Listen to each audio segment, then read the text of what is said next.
Alright guys, so we are back for yet another Should You Guys Summon. So this time around we are taking a look at the super limited green new Gundam. Alright, I was honestly not expecting to get this unit this far advanced, but here we are. The global version is definitely defying all the odds, but anyways, do you guys want to go for this unit? Um, I definitely say no. I'm just gonna be honest with you guys. I feel like this unit is not going to be a great option, especially for many people out there that's trying to get unit that will, cover a lot of bases, specifically, unit that can be, good in multiple events, let's say in arena, in clan battle, in just general content, has gimmicks and whatnot. I think this unit is just not going to be that good. Specifically, when we take a look at this unit, is kind of designed specifically just for clan battle because of the fact that you gain all your buff within a very short window and you immediately lose everything after the 60 seconds mark. So yeah, it's not really going to translate that well in some long-term content, specifically for co-ops, your raid battle, or any other content that may require longer than 60 seconds. Arena is kind of an iffy one as well because of the fact that, well, you have to stack up. In Arena, timer wise is really short, maybe 10 15 minimum of 15 and probably maximum up to 30-second match. And given the fact that this unit needs time to stack, well, if you can't stack fast enough, you're dead. And this unit cannot stack fast enough because you are time gated per 5 seconds mark. So yeah, there's just a lot of area where this unit just does not excel at all. You do have that that safety line where you have the increased max damage up to 200,000. So yeah, you can kind of call that mediocrely passing, but no. I just think this unit is kind of like you summon for it, and then well, you wait a month, 2 months, 3 months, and you get a new green replacement, for example. So that's why I think this is probably not going to be the best unit you guys should be summoning for, and therefore you guys should be skipping it. When we take a look at the Transcendence, or not the Transcendence skill, but EXQ, Finfunnel, level 5. So you are doing a decent amount of EXQ damage, nothing too special. You have healing up to 22%, and then buff to green allies up to 26%. So obviously that's pretty respectable, but I mean, do you really need that? There are a lot of dedicated buffers and debuffers that can handle the job. So not necessarily something that I'm looking for, And then you are getting the healing. So healing, I think this is our fifth unit that has a designated healing or dedicated healing. So it's cool enough, but like I said, we do have those good options out there already. That's why this unit is not really needed for that specific role. And moving on to the Transcendence skill, we are getting the per usual 3-piece meal course there. Increased accuracy, and then beam damage, and then EXQ restoration by a respectable number. Pretty much the standard norm for any of these Transcendence skill. So yeah, it's pretty standard stuff right there.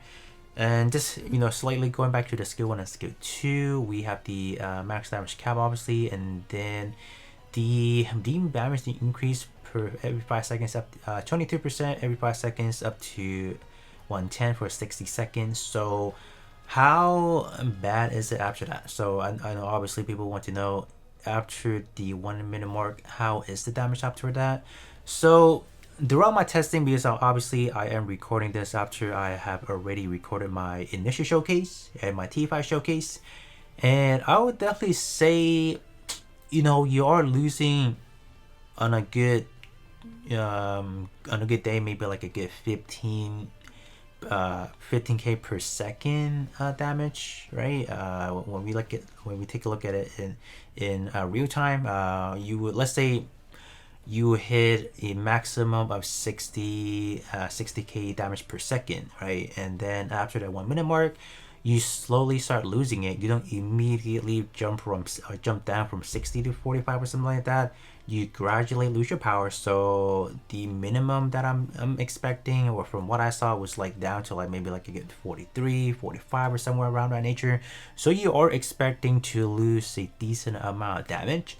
And same thing when I tested out via, having it max out at Transcendent Skill level 5. So roughly about 15 to 20k damage per second. So that's actually, quite significant depending on how you look at things, but it's still far better than some of the unit that we were testing out. So you guys are probably going to be seeing that on, tomorrow's video. So yeah, that's actually pretty bad. On evasion wise, I don't know, you really need that, honestly. Maybe for the first 60 seconds, you should be fine for any general content wise, but arena wise, I don't know if that is going to be enough. So you're stacking 10% every 5 seconds, right? So that's actually not that great, because like during the first 5 seconds, you're probably gonna get hit already, and you're only getting a base 10%. That is not enough. So arena wise, I don't think you guys should be looking at it too closely, because you probably need to wait until you hit 30 seconds, then you're getting the full count, or 25 seconds. But by that time around, like arena match, you should be done by then, and this unit probably would have been dead unless you are constantly healing or whatnot, which this unit does. But otherwise, I don't think this the evasion is going to be too significant. It's not going to be as impactful as it seems it will be, even though it can stack up to 50%.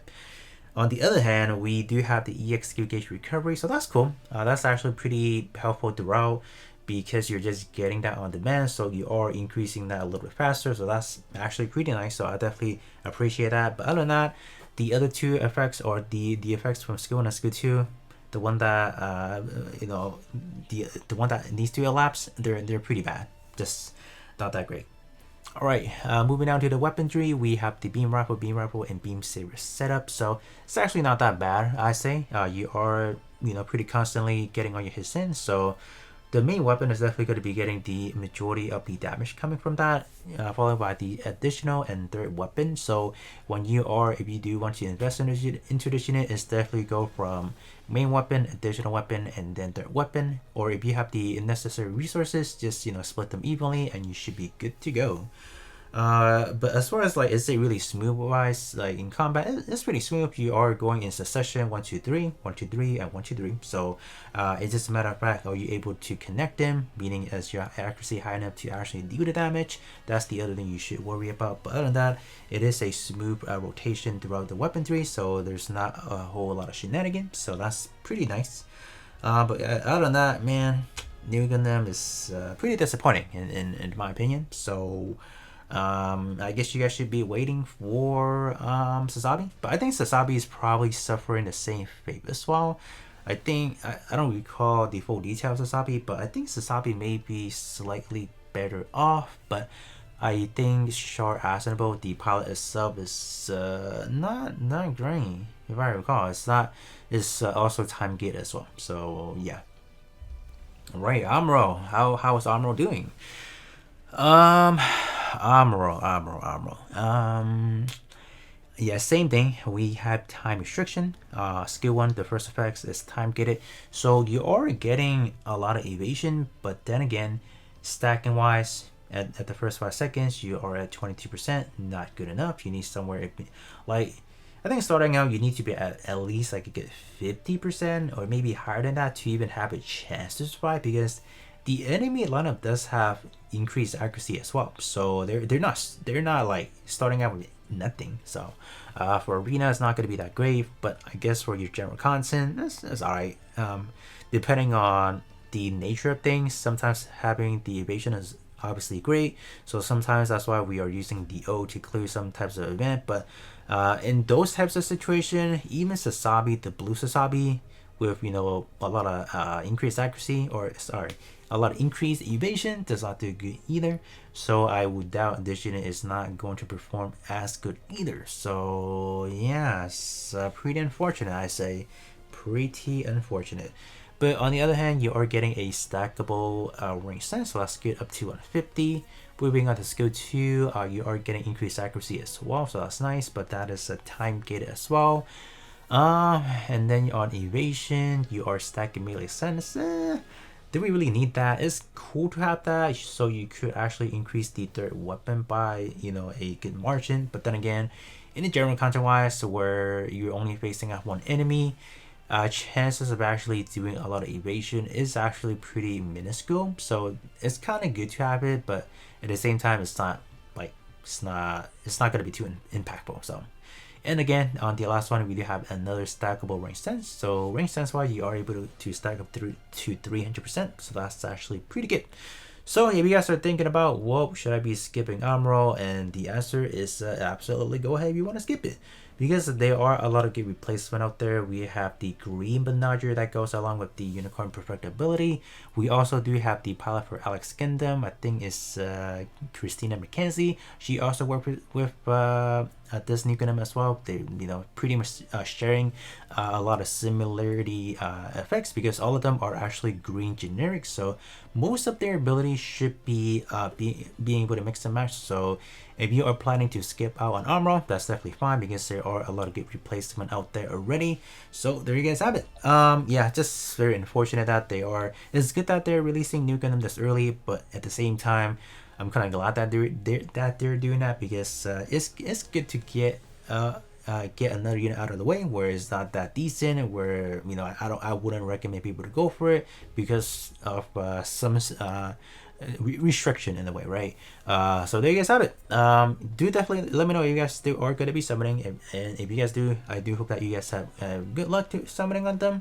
And I'll be catching you guys on the next one.